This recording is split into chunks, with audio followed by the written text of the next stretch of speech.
Jangan lupa like, komen, dan subscribe channel YouTube TVRI Bengkulu dan nyalakan lonceng notifikasinya.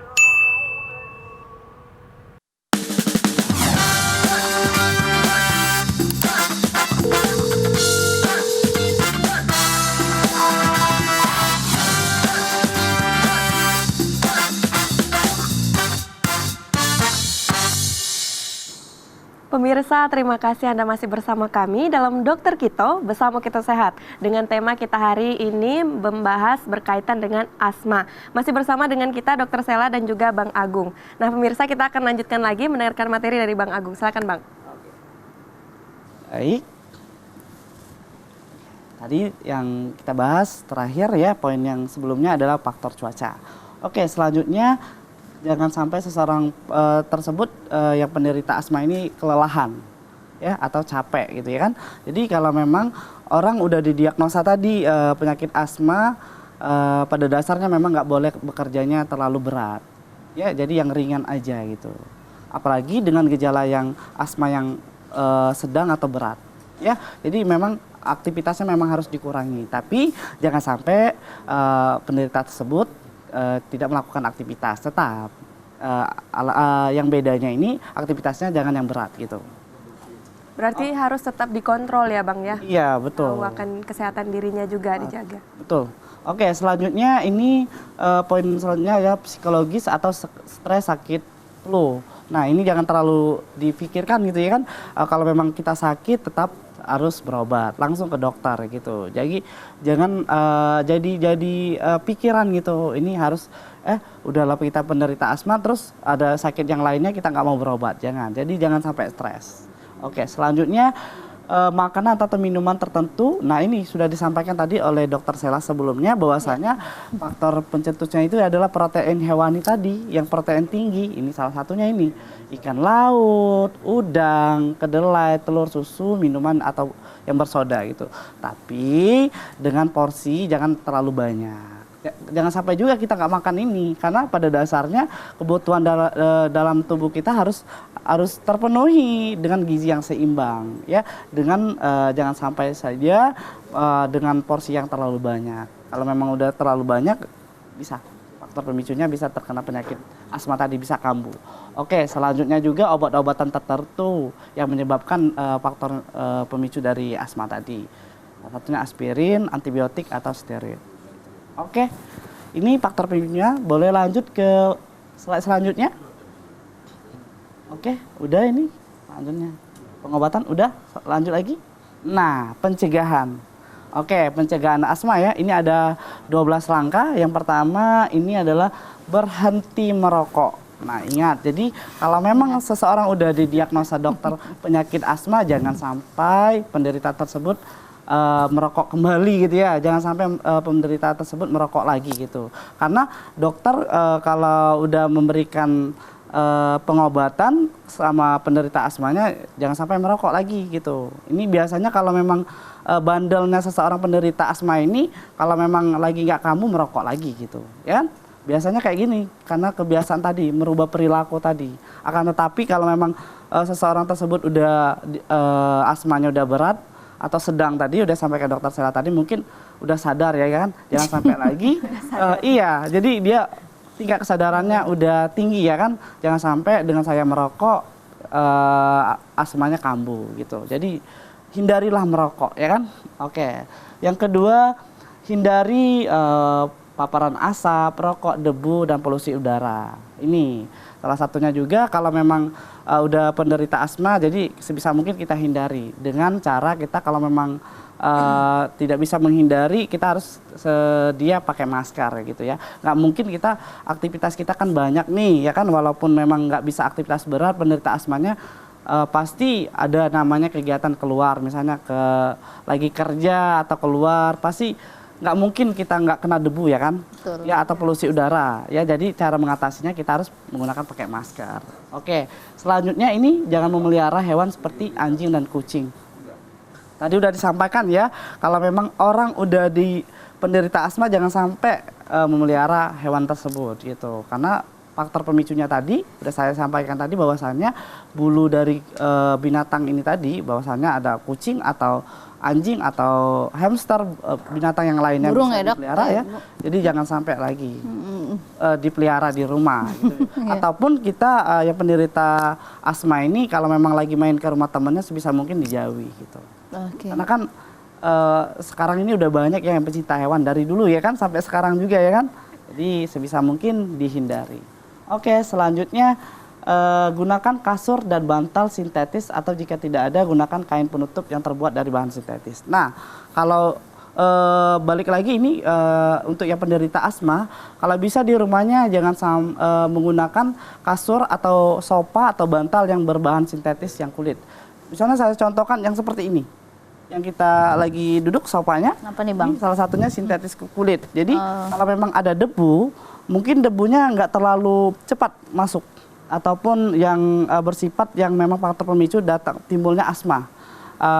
Kalau memang kursinya bersifat yang dasarnya bludru apa ya, kan banyak ya dasar-dasar ya. Bahan kain bludru. Ya, kain bludru atau yang memang cepat untuk mengisap debu. Nah ini kan karena aktivitas kita kan banyak nih. Mungkin kita lagi duduk di sofa, tiduran gitu ya kan, atau lagi duduk di mana gitu ya kan. Pastinya banyak nih yang memang bersifat atau itu tadi bulu kucing, bulu apa yang cepat menempel. Kalau memang dasarnya kulit kan nggak terlalu cepat kan menempel kan kalau debu kan.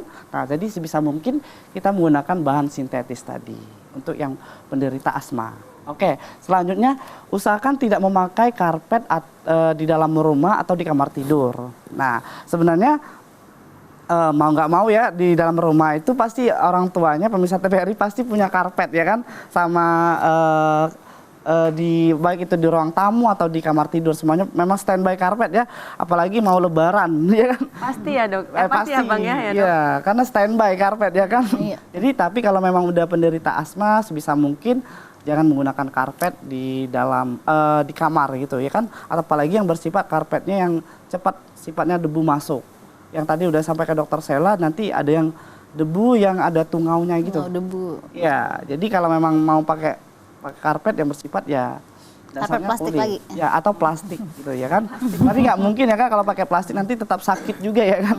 Nanti ada pemicu yang lainnya juga. Oke. Yang pastinya nggak boleh pakai karpet di dalam atau di kamar tidur. Ini bagi penderita asma ya. Kalau memang nggak penderita asma harus pakai ya kan, kebutuhan rumah tangga ya kan. Oke. Iya, selanjutnya jemur dan tepuk kasur secara rutin. Nah, seperti biasa ini kalaupun memang udah dari dulunya ya kan, dari nenek moyang kita ya kan, memang wajib untuk menjemur kasur dan bantal, itu enggak?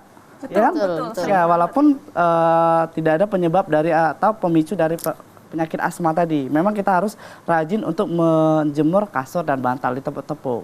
Karena kenapa? Itu sifatnya kan mungkin yang ditepuk-tepuk tadi debunya udah hilang gitu kan, udah keluar, ataupun yang bersifat tungau atau yang memang bersifat yang cepat masuk ke dalam kasur itu mungkin mati gitu ya kan. Jadi dari kena sengatan matahari tadi yang panas mungkin bisa hilang gitu ya kan. Jadi yang pastinya harus jemur dan tepuk-tepuk kasur secara rutin.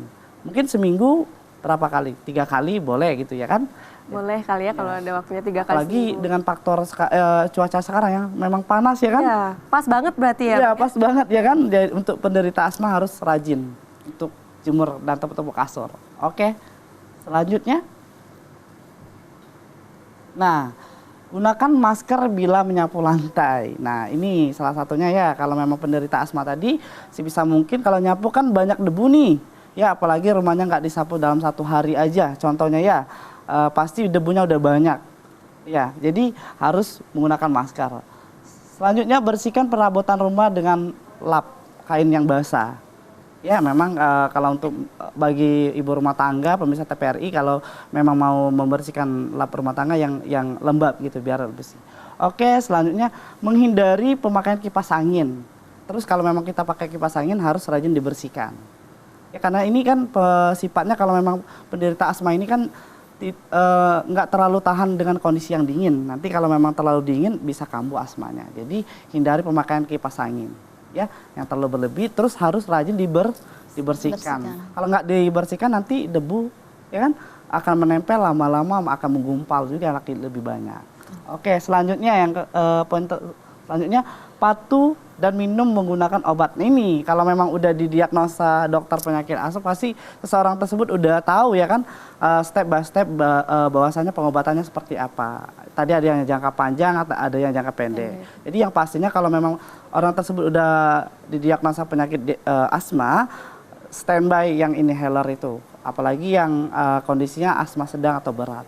Yang alat semprot tadi ya, yang sudah sampaikan dokter Sela tadi, harus standby ya, dibawa kemana-mana. Jadi jangan handphone aja yang dibawa kemana-mana ya, kalau penderita asma harus yang itu juga dibawa kemana-mana. Oke.